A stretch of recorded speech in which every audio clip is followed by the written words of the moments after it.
Before I say thanks to God, I'm gonna say eyes out.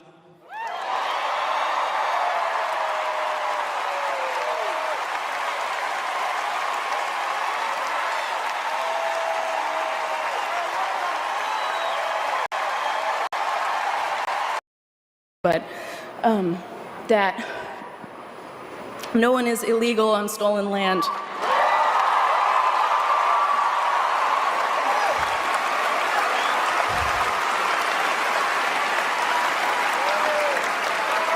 And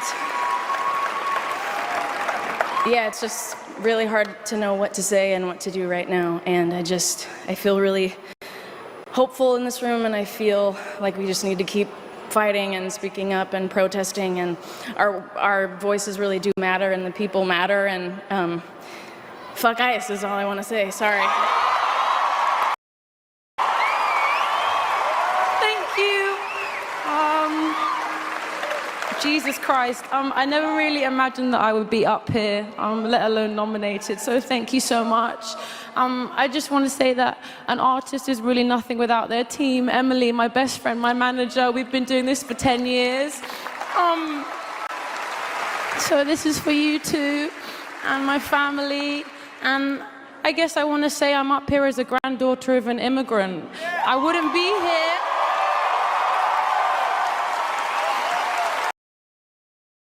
What does it stand for? It's to honor the observers in Minneapolis. You know, they blow the whistles when they see ICE come in, and they're there to protect their community, and they've been doing it for weeks in 30 below.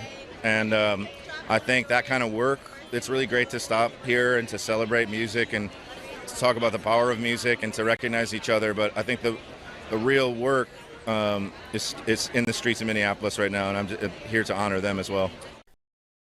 Wow.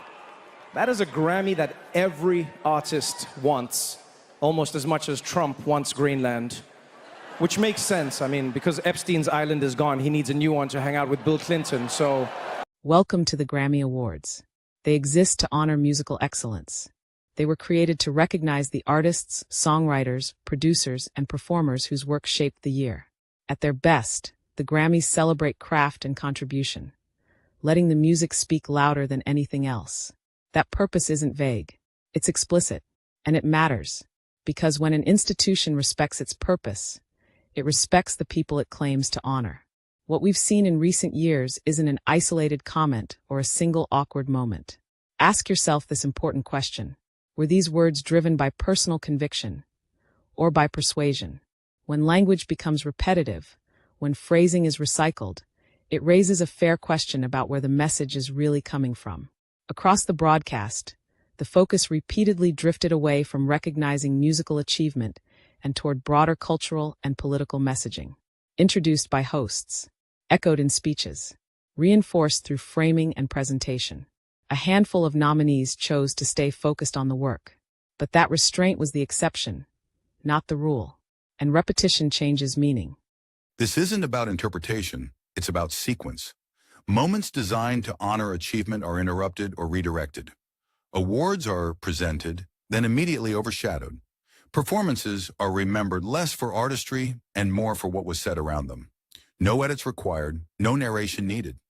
When the same behavior appears again and again, without correction, it stops looking accidental and starts looking structural. And this is where the damage becomes impossible to ignore. Other nominees lose their moment. Artists who stayed focused on the music are sidelined. Years of work are reduced to background noise. Even those doing the talking diminish themselves. Because when a nominee redirects the spotlight away from the work being honored, they're not elevating the moment. They're shrinking it. That stage exists to recognize contribution to the music industry, not to provide an elevated platform for cultural or political diatribe. This isn't about silencing anyone, and it isn't about which message you agree with. It's about respect. Respect for fellow nominees. Respect for the artists whose work earned that stage. And respect for the purpose the ceremony claims to serve. Disrespect doesn't require bad intent. It only requires repetition. What's lost in these moments is restraint. And restraint is not weakness. Restraint is what allows shared recognition to remain shared. When one voice consistently takes more space than the moment allows, it doesn't elevate the conversation. It narrows it. An awards stage isn't a blank canvas. It's a borrowed one. And borrowing a moment that belongs to many, only to redirect it towards something else, carries a cost, whether that cost is acknowledged or not. So the question isn't political, it's practical.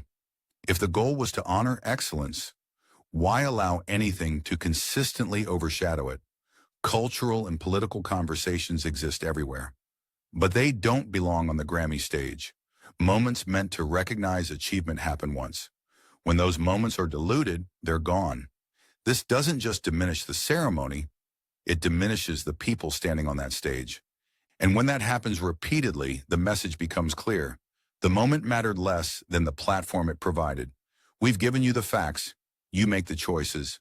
Join us next time for another episode of Think Tanked.